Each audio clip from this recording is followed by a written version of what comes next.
programa Outras Palavras, um oferecimento Sindiúte MG, Sindicato Único dos Trabalhadores em Educação de Minas Gerais. Olá, veja agora. Nas ruas por nenhum direito a menos. Entidades e centrais sindicais convocam classe trabalhadora para greve geral. Contra as reformas de Michel Temer, milhares de pessoas prometem ganhar as ruas novamente. Auxiliares da educação básica se reúnem para debater pauta de reivindicações. Momento CUT Minas.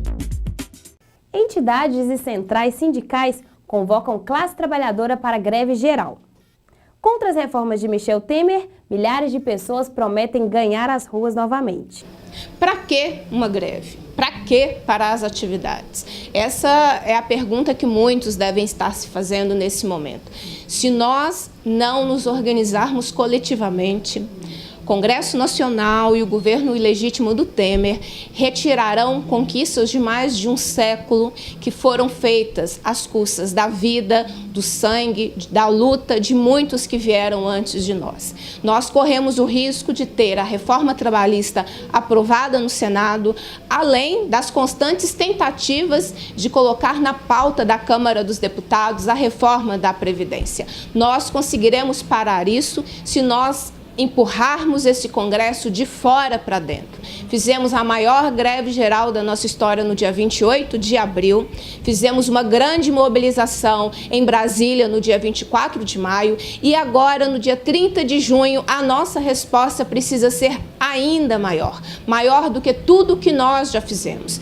Caso contrário, tanto o setor público quanto o setor privado, o trabalhador do campo e da cidade, sofrerão retrocessos com a aprovação dessas reformas que nós não vivemos antes. Não caia na falácia de que as reformas são necessárias para que o Brasil volte a crescer. O que faz um país crescer é a política econômica adotada pelo governo, é a distribuição de riqueza, é quando os ricos pagam proporcionalmente mais em detrimento dos pobres que precisam pagar cada vez menos e são hoje quem pagam a maior conta dos impostos do nosso Brasil. Um país sério estaria discutindo reforma tributária, estaria discutindo que os royalties do pré-sal deveriam continuar na educação e na saúde e não a mudança que nós tivemos, que hoje a riqueza do nosso petróleo vão para a iniciativa privada. O dia 30 de junho precisa ser um dia de grande paralisação, greve geral, todo mundo na rua, para que nós possamos impedir essa onda de retrocessos. Não se iluda se você acha que você é servidor público e a reforma trabalhista não te atinge. Atingirá. Todos nós. Você que é do campo, será atingido. Você que é da iniciativa privada, será atingido. São reformas que atingem toda a classe trabalhadora. E atingem também os 15 milhões de desempregados que nós temos no país. Que com esta reforma, vocês não voltam para o mercado de trabalho. Vocês não terão direitos assegurados e a economia do nosso país não voltará a crescer. 30 de junho, dia de greve geral, paremos tudo em nome dos nossos direitos e das próximas gerações. Escola sem partido é o fim. Chega de homofobia, LGBTfobia e outras práticas de discriminação. Escola sem partido não nos interessa. A UBS entende que o projeto de lei Escola Sem Partido, que para nós é mais um PL da mordaça, é uma tentativa do governo ilegítimo do Michel Temer de calar os estudantes brasileiros e também os profissionais da educação. É construir uma perspectiva educacional de retenção de uma educação crítica e que induza o crescimento e a organização cidadã dos estudantes secundaristas. Então é construir uma educação cada vez mais voltada para o conservadorismo, cada vez mais formativa por uma educação conservadora e que desestruture a perspectiva crítica da educação brasileira, formando cada vez mais mão de obra barata para a sociedade desigual que a gente vive e também desconstruindo a perspectiva cidadã que é garantida na Constituição brasileira da educação. A UBS também entende que esse PL é o PL, na verdade, do partido único, que é colocar um partido único na escola pública brasileira, na escola em geral do nosso país, que é o partido do conservadorismo, da apatia política, da desconstrução de uma educação crítica, para formar cada vez mais indivíduos que não lutem pela transformação social da nossa sociedade, que não lutem pela construção da emancipação humana a partir da educação. Para a UNE, esse projeto da Escola Sem Partido é um projeto de resposta também à atual conjuntura. Os professores são o setor da sociedade dos trabalhadores que conseguem chegar até a casa de boa parte das pessoas e chegam até as casas através dos seus alunos.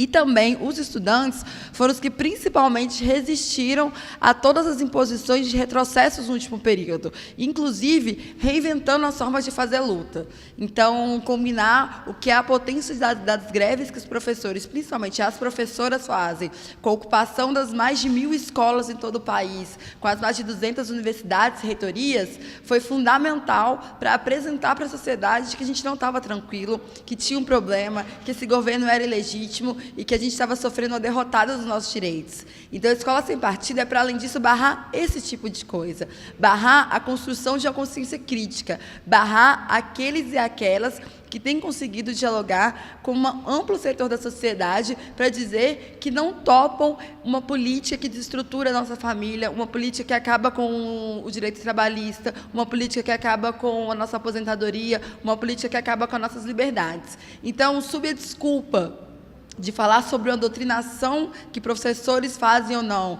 sob a desculpa de dizer que o movimento estudantil dentro da escola e dentro da universidade, ele atrapalha a vida das pessoas, ele atrapalha que a aula ocorra de forma natural, eles, na verdade, querem acabar com o maior potencial de resistência que um país pode ter, que é a sua juventude. E, nisso, impedindo que os professores formem essa juventude, impedindo que essa juventude dê respostas à conjuntura quando achar necessário.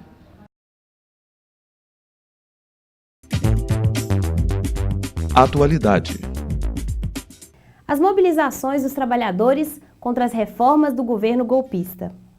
As reformas da Previdência e Trabalhista, assim como a lei da terceirização, são verdadeiras declarações de guerra do governo federal e do Congresso Nacional ao trabalhador brasileiro. Essas são declarações do servidor do Tribunal Regional do Trabalho, TRT, de Minas Gerais e cientista político Rubens Goiatá. Por que dessas declarações?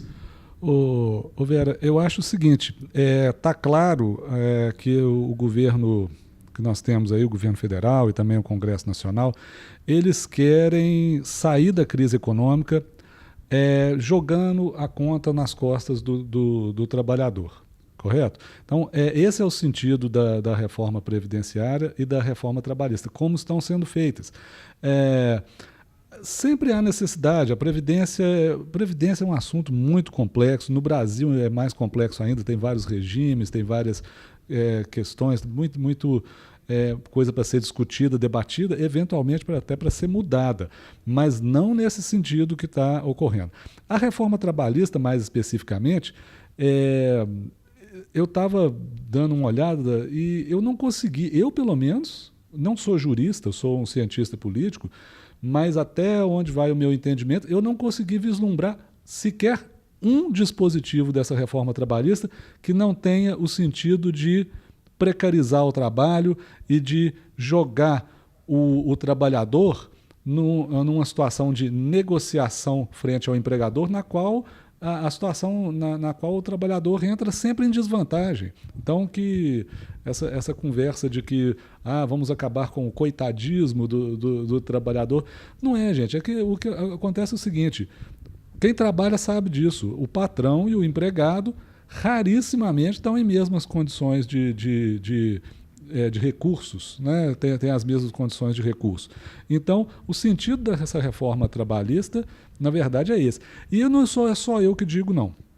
Está havendo uma mobilização dos juízes do trabalho, dos procuradores do trabalho, dos auditores fiscais do trabalho, dos advogados trabalhistas, entidades representativas de todas essas categorias que militam no mundo do trabalho têm dito exatamente isso. Não sou só eu sozinho que estou dizendo isso, não. Em relação à reforma trabalhista, fala-se muito na autonomia do trabalhador, né? Como é que é isso? Ele, diante do patrão, tem alguma força?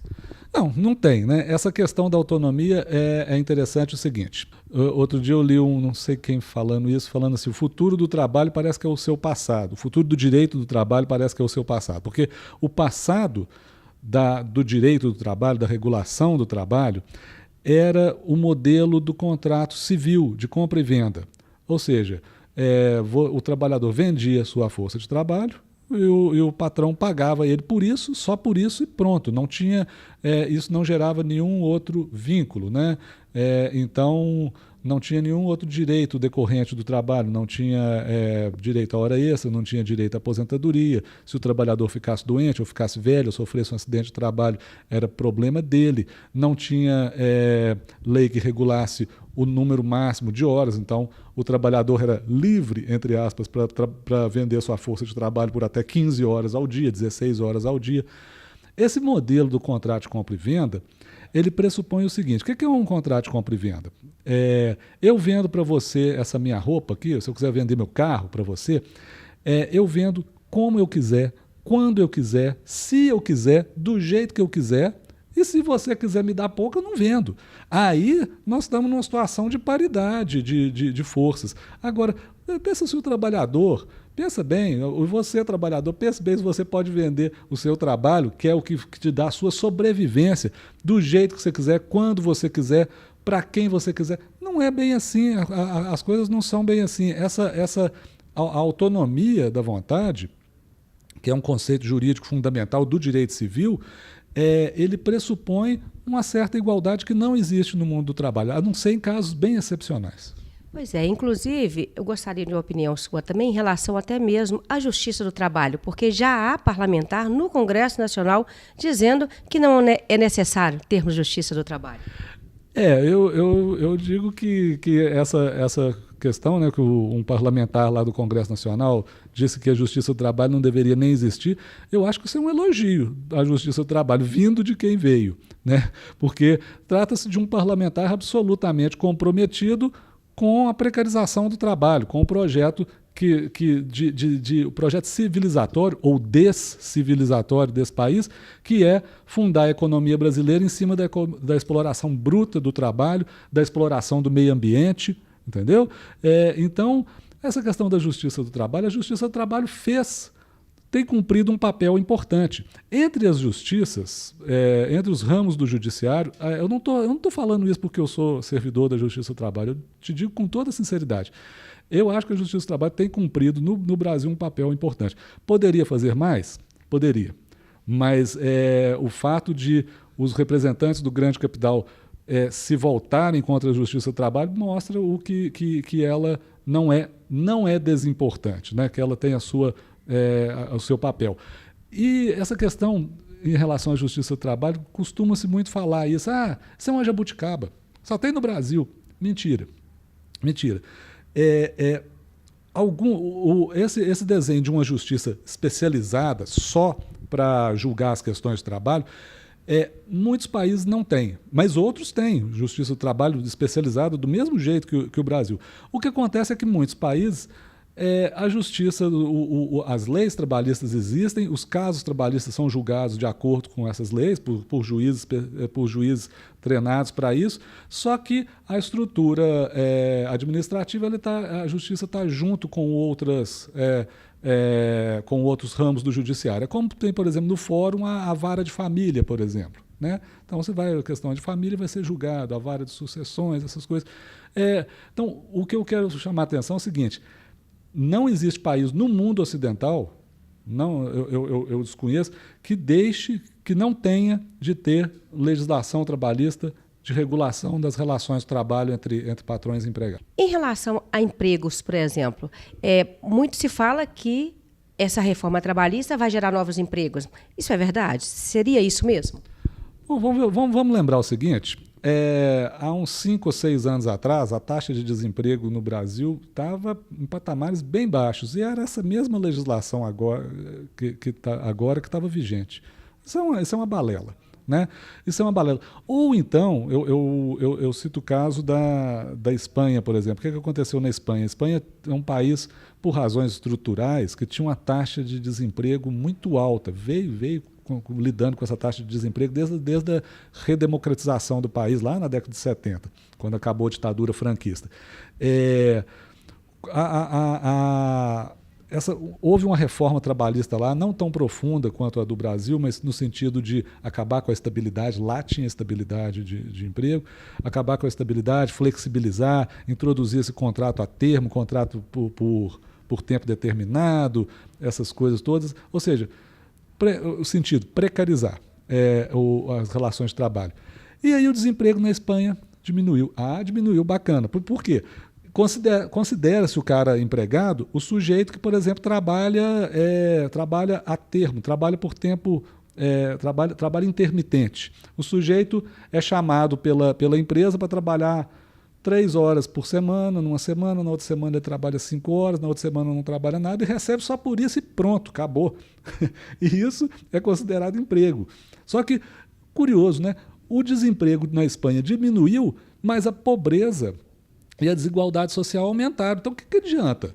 Até onde eu sei, a função do emprego, são 2 funções do emprego. Uma função econômica, óbvio, de produzir bens, produzir serviços para a população, né, de fomentar a economia, e para o trabalhador o emprego tem que ser um emprego digno, é o que a OIT fala, por exemplo, que lhe dê dignidade, que o faça escapar da pobreza e da desigualdade social.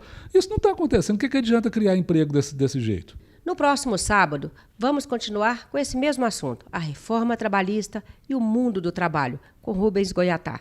Não perca! Mulheres em Marcha. Carmen Foro, vice-presidente da CUT Nacional, também fala em unidade na luta durante o Congresso Extraordinário da Central em Belo Horizonte. Eu queria iniciar minha fala, em primeiro lugar, dizendo que é verdade que esse governo golpista tem como parte dele o judiciário, o legislativo, né? O governo central, como disse aqui João Pedro, mas a parte mais importante da democracia brasileira, este governo não tem, que é a aprovação popular. Por isso, acho que o caminho que nós estamos trilhando é um caminho correto de organizar para fazer esse enfrentamento, retomar a democracia do nosso país, porque para aqueles que acham que de fato houve um impeachment, nós precisamos continuar dizendo que não houve um impeachment, houve um golpe de uma presidenta eleita com um programa político que, infelizmente, eles não conformados, depois de 4 vezes o seu projeto sendo devolvido, eles apelaram para um golpe, institucionalizaram, organizaram e venderam para a sociedade a ideia de que tudo era legítimo. Ainda segundo Carmen Foro, as propostas de Michel Temer têm mentalidade do século passado e remontam o Brasil aos tempos da escravidão. Há uma ideologia muito forte nesse governo que, na minha opinião, de um país que viveu quase 400 anos de escravatura, nós estamos convivendo agora com as leis que estão colocadas, as reformas neoliberais, com uma mentalidade do século XIX, com uma mentalidade que passa por dentro de todas as proposições feitas até agora, com uma ideia de voltarmos ao século passado, onde nós éramos escravos, fomos escravizados.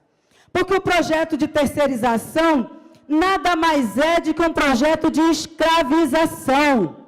Porque o projeto da reforma trabalhista nada mais é do que um projeto que nos leva a períodos muito antigos.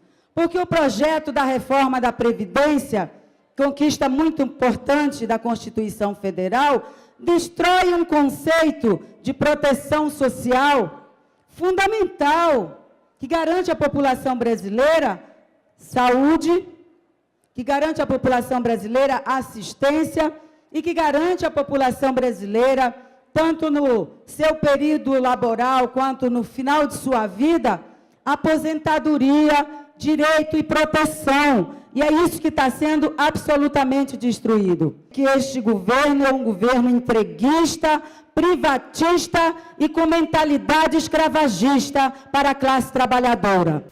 Os mais pobres são os mais atingidos, assim também como toda a classe trabalhadora. E a classe trabalhadora tem cor, tem sexo, é urbana, é rural. E, infelizmente, todas as medidas e as propostas de reformas neoliberais desse governo atingem profundamente os mais pobres do nosso país, atinge profundamente, de forma perversa, as mulheres trabalhadoras, quando olhamos tanto a reforma trabalhista, quanto a reforma da Previdência, quanto a terceirização, porque, infelizmente, esta sociedade ainda não consegue ser uma sociedade igualitária. Ainda temos uma sociedade que é machista, homofóbica e racista. Infelizmente, e nós temos que fazer uma movimentação permanente para enfrentar essas questões. A secretária de Relações de Trabalho da CUT Nacional, Graça Costa, afirma que a terceirização remonta o país a patamares que se assemelham à escravidão. Ainda durante o congresso da CUT Minas em Belo Horizonte, Graça Costa falou do enfraquecimento que as reformas trazem para o mundo do trabalho e fez abordagens sobre os perigos da reforma trabalhista e da terceirização. A reforma trabalhista, como foi dito aqui pelo Fred, ela vai rasgar a Constituição das Leis do Trabalho, a CLT, aquela que foi aprovada em 1943. Mais de 70 anos atrás, quando nós tivemos alguns ganhos e quando começou ali um pouco de proteção social do trabalho. De lá para cá, nós tivemos muitos avanços, tanto na Constituição Federal, como através das nossas lutas, nas greves, nós conquistamos muitas coisas. Categorias importantes no Brasil conquistaram coisas além do que está na Constituição Federal, além do que está na lei. Mas eles vão consolidar essa quebra dessa coluna vertebral do direito do trabalho no Brasil. E aí, o que eles fizeram? Enquanto as pessoas dormiam, eles sancionaram a lei da terceirização. Vai mudar totalmente a nossa vida, pessoal. Totalmente a vida no mercado de trabalho. Hoje nós temos mais de 43 milhões de trabalhadores e trabalhadoras que têm vínculo efetivo, que têm trabalho permanente. E nós já temos quase 13 milhões de terceirizados no Brasil. Com a lei que foi aprovada, eles podem terceirizar tudo. Então, o que é que vai realmente acontecer, Graça? Vai acontecer o seguinte: esses 43 milhões podem, em curto espaço de tempo, perder o emprego para um terceirizado, para uma empresa terceirizada. Ou ele pode trocar você. Você tem um emprego, ele vai demitir você e lhe recontrata como terceirizado. Só que com direitos bem menos do que o que você tem hoje, porque essa é a realidade dos terceirizados no Brasil. Além de receberem salários muito inferiores, os trabalhadores terceirizados também são as maiores vítimas de acidentes de trabalho. Os terceirizados ganham pelo menos 30% menos do que quem é contrato permanente. De cada 10 pessoas que sofrem acidente de trabalho, 8 são terceirizados. De cada 5 mortes no trabalho, 4 são terceirizados. Então, quase 100% das pessoas que estão nas empresas terceirizadas não tem nenhuma proteção, nem de saúde, nem de risco de vida. Isso é muito grave. Porque o Brasil, em pouco tempo, pode se transformar nisso que é hoje esse campo que já está terceirizado. Mas eles botaram um agravante. Mudança no contrato temporário. Então, aquele contrato que era de 3 meses, de 90 dias, que podia ser renovado, ele passou a ser agora de 180 dias, podendo ser renovado por mais 90. Significa que as pessoas podem passar 9 meses trabalhando e serem demitidos sem nenhum direito. E aí, mais grave ainda, pode fazer a terceirização através de uma empresa que faz o contrato temporário. Portanto, aqueles trabalhadores que estavam no contrato temporário, numa empresa que presta serviço temporário, agora também vão ser terceirizados. Então, é muito grave, muito grave o que está em curso. Diante desses cenários desoladores, a secretária de Relações de Trabalho da CUT Nacional lembra que a classe trabalhadora precisa lançar mão de sua força maior. Nós temos que resgatar nossa arma para poder fazer o contraponto ao que eles estão fazendo. Eles roubaram o nosso voto, roubaram a democracia e agora, no próximo ano, 2018, tem eleição para deputados, deputadas, senadores, senadoras, presidente da República. Vamos ter que usar o nosso voto para derrotar todos os golpistas que estão tirando os nossos direitos. Regina Cruz, presidenta da CUT Paraná, por sua vez, também criticou as reformas de Michel Temer e lembrou o quanto a terceirização sem limites é um processo maléfico para o trabalhador brasileiro. Eu venho de uma categoria que é toda terceirizada, que é a vigilância e segurança. Então, tem também aqui um texto meu falando sobre a terceirização. Quando nós estávamos na rua, o Temer sancionou essa lei, abrindo atividade fim e tudo que é de ruim a terceirização no país. Então, é por isso que nós estamos nessa luta, fazendo esses lançamentos, deixando o registro histórico do que está acontecendo no país. E para nós é muito importante fazer esse lançamento aqui na CUT Minas, né? Nesse congresso importantíssimo que está acontecendo aqui, que tem vários movimentos sociais de luta junto com a gente. Então, o Paraná, eu como presidenta da CUT Paraná, é um prazer estar aqui com vocês, construindo a luta entre Paraná e Minas. Tem São Paulo, mas a gente puxa por cima e sempre está aqui construindo a luta junto com a companheira Bia. Então, está lançado o livro aqui para todos e todas e que nós continuamos seguindo a luta. Lutar e resistir, porque quem luta e educa sempre estará na rua construindo a luta da educação. Porque lutar é resistir e nós vamos vencer essa batalha contra esse golpe e acabar com a reforma da Previdência, porque a CUT não negocia essa reforma e nós vamos enterrar ela, porque nós vamos continuar nas ruas e continuar a luta contra essa reforma. Calendário de lutas. Auxiliares da educação básica se organizam e promovem encontro para debater suas pautas específicas. O Sindiúte-MG realiza nos próximos dia 30 de junho e 1º de julho o encontro dos auxiliares e das auxiliares de serviços da educação básica, ASBs. Esse é um evento que foi pautado e aprovado durante reuniões do Conselho Geral da entidade e terá como objetivo reunir esse segmento da educação para discutir de forma ampla as suas principais demandas.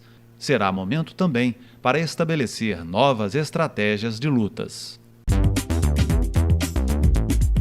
Agradecemos a sua audiência. Até sábado com mais um programa. Fique agora com o nosso quadro de humor. Situação terrível. Reformas da Previdência, trabalhista. Vamos às ruas. Fora Temer. Diretas já.